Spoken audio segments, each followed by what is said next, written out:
को मैं हृदय से उनका अभिनंदन करता हूं, उनको बहुत बहुत शुभकामनाएं देता हूं। और फिर से एक बार हमारे छत्तीसगढ़ी समाज के सभी भाई और बहनों को हाथ जोड़कर अभिवादन करता हूं। और माता के मंदिर में अभी गया था, दर्शन लेकर आया हूं, और आप सबको माता का आशीर्वाद मिले, आपका जीवन सुखी हो, समृद्ध हो, संपन्न हो। मुझे बहुत खुशी है, कृष्णा भाव 24 घंटे पानी जिस एरिया में मिलता है उसका नाम है डेप्टी सिग्नल।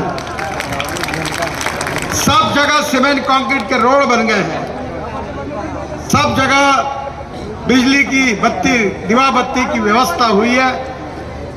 रेलवे लाइन को क्रॉस करने के लिए अंडरपास बने हैं कुछ। इस एरिया की तस्वीर बदल गई है। मैं कृष्णा भाव को आप सबकी तरफ से बहुत बहुत धन्यवाद देता हूं, उनका अभिनंदन करता हूं कि उन्होंने, मैं जब युवा था तब यहाँ आता था, बहरीन भाई डिप्टी मेयर बनी तब काफ़ी बार यहाँ घूमता था। ये पूरा एरिया बदल गया है। सांसद के नाते जो सहयोग हो सकता वो मैंने किया, पर कृष्णा भाव ने विशेष रूप से यहाँ की तस्वीर बदल दी। इसलिए आप सब की ओर से उसको भी बहुत बहुत बधाई देता हूँ, बहुत बहुत अभिनंदन करता हूँ। फिर से एक बार आप सबको बहुत बहुत बधाई, नमस्कार, धन्यवाद।